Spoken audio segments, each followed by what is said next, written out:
75वें आज़ादी के अमृत महोत्सव के तहत भूटान सीमा से सशस्त्र सीमा बल के तहत निकाली जा रही है साइकिल रैली। जी हां, 2 अक्टूबर को दिल्ली के राजघाट पर होगा साइकिल यात्रा का समापन। बल्लभगढ़ में 75वें आज़ादी अमृत महोत्सव का संदेश देने के लिए सशस्त्र सीमा बल द्वारा 25 अगस्त असम की भूटान सीमा से चलकर 2 अक्टूबर दिल्ली के राजघाट तक जाने वाली साइकिल यात्रा बल्लभगढ़ पहुंची आज, जहां सैनिक बैंड फूल मालों के साथ ढोल नगाड़ों के साथ साइकिल यात्रा का जोरदार स्वागत किया गया। वहीं साइकिल यात्रा का स्वागत करने के लिए फरीदाबाद जिला उपायुक्त जतेंद्र यादव और सैकड़ों लोग मौजूद रहे। अब यह साइकिल यात्रा बल्लभगढ़ में विश्राम करेगी और 2 अक्टूबर को दिल्ली के राजघाट पहुंचकर इस रैली का समापन किया जाएगा। वहीं डिप्टी कमिश्नर और अग्रवाल समाज की देखरेख में बल्लभगढ़ की अग्रवाल धर्मशाला में साइकिल यात्रा विश्राम करेगी, जहां रहने और खाने पीने की उचित प्रबंध किया जाएगा। वहीं हरि प्रकाश सशस्त्र सेवा के कमांडर का कहना है कि इस यात्रा में 85 साइकिलिस्ट हिस्सा ले लिया है। भूटान सीमा से 25 अगस्त से शुरू की गई यह यात्रा अलग अलग शहर में होकर दिल्ली पहुंच रही है। आज उनका नाइट स्टे बल्लभगढ़ में होगा, यहां से वो दिल्ली के लिए निकलेंगे। कमांडर ने कहा कि हर जिले में शहीद हुए सैनिकों के सम्मान में उनके परिवार से मुलाकात कर उन्हें सम्मानित भी कर रहे हैं। इसके साथ ऐसी ऐतिहासिक स्थलों जो सेनों से जुड़े हुए हैं वहां भी पहुंचकर शहीदों को श्रद्धांजलि दी जाएगी। साइकिल यात्रा का स्वागत करने पहुंचे जिला उपायुक्त जितेंद्र यादव ने कहा कि आज़ादी के 75वें साल पूरे होने पर केंद्र और प्रदेश की सरकार अमृत महोत्सव मना रही है और इस साइकिल यात्रा का मकसद किसी भी जगह लोगों को जागरूक करना है। क्योंकि आज बल्लभगढ़ में उनका ठहराव है, इसलिए यहाँ उनके रहने से लेकर उनकी सुरक्षा के सभी इंतजाम किए गए हैं।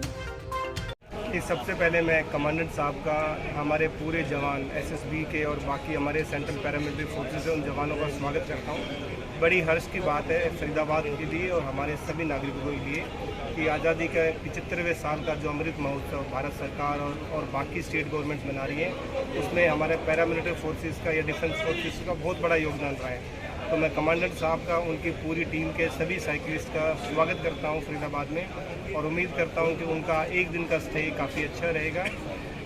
इसका पर्पस जैसा कमांडेंट साहब ने बताया कि लोगों को ये बताना था कि आज़ादी जो आप जी रहे हैं उसकी एक कीमत है। हमारे पूर्वजों ने, हमारे फ्रीडम फाइटर्स ने अपनी जान कुर्बान करने के बाद हमें आज़ादी मिली है, तो उसका महत्व पता होना चाहिए। और जन जन को भारत सरकार ने और हरियाणा सरकार ने, सीएम साहब ने और पीएम साहब ने जोड़ने का प्रयास किया है कि हर किसी को पता लगे कि भाई आज़ादी है तो 75वें साल को अमृत महोत्सव की तरह, एक उत्सव की तरह मनाया जा रहा है। तो मैं दोबारा पुनः कमांडेंट साहब, उनकी पूरी टीम की, एसएसबी के हमारे जितने भी जवान हैं जिन्होंने अरेंजमेंट्स किए हैं, अग्रवाल सभा से हमारे प्रधान जी हैं, इनका भी धन्यवाद करता हूँ कि इन्होंने इतने अच्छे स्थल को हमारे सुरक्षा बलों के लिए दिया। तो बड़े हर्ष की बात है, गौरव की बात है फिर प्रशासन की ओर से, क्योंकि ये सारा जो इसका रखरखाव हमारे अग्रवाल समाज वाले देख रहे हैं, तो इनसे भी हमने रिक्वेस्ट की है। बाकी एसएसबी की हमारी टीम पूरी आ गई है।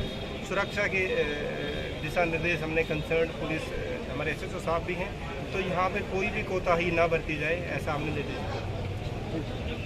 देखिए, आज़ादी की 75वीं वर्षगांठ पर पूरा भारतवर्ष अमृत महोत्सव के तौर पर मना रहा है। वही जो सशस्त्र सीमा बल जो कि भारत और नेपाल बॉर्डर को गार्ड करती है, ये साइकिल रैली इसी अमृत महोत्सव का एक हिस्सा है। ये साइकिल रैली 25 अगस्त को जो हमारा सुदूरपुर सीमांत मुख्यालय है तेजपुर आसाम में, जो भूटान बॉर्डर पे लगता है, वहाँ से ये शुरू की थी और लगभग 2400 किलोमीटर की दूरी तय कर ये 2 अक्टूबर को राष्ट्रपिता महात्मा गांधी की पुण्य जयंती पर राजघाट पर इसका समापन होगा। इसमें जो है टोटल 85 साइकिलिस्ट हिस्सा ले रहे हैं, जो कि हमारे नेपाल भूटान बॉर्डर पे 5 सीमांत हैं, जिसमें तेजपुर, गुवाहाटी, सिलीगुड़ी, पटना और लखनऊ, उसमें से 17 साइकिलिस्ट इसमें प्रतिभागी कर रहे हैं। और ये जो इसका मुख्य उद्देश्य है, लोगों में जो हमारे स्वतंत्रता सेनानी हुए हैं उनके बलिदान के बारे में लोगों को जागरूक करना। उसके अलावा जहाँ जहाँ से हम गुजरे हैं जिस जनपद से, तो हमें जो भी शहीद परिवार हुए हैं, चाहे वो आर्मी से हैं, बीएसएफ से हैं, कहीं भी सीएपीएफ से हैं, पुलिस प्रशासन या आम प्रशासन से भी जो भी शहीद हुए हैं, उनके परिवारजनों को हमने सम्मानित किया है। और रास्ते में जितने भी ऐतिहासिक स्थल आए हैं जो स्वतंत्रता सेनानी से जुड़े हुए हैं, और जहाँ भी हमने कोई स्मारक बने हैं या किसी के शहीदों के बुत बने हैं, तो वहाँ पर हमने उनको नमन किया है, माल्यार्पण किया है। अगला पड़ाव इस यात्रा का कहाँ रहने वाला है? अगला पड़ाव हमारी बटालियन है 25 बटालियन गिटोरनी, वहाँ पर हम कल लोग पहुँचेंगे। आज सुबह से हम लोग 7:30 बजे के आसपास यहाँ से प्रस्थान करेंगे और तकरीबन लंच टाइम पर हम लोग गिटोरनी में वहाँ पर पहुँच जाएंगे।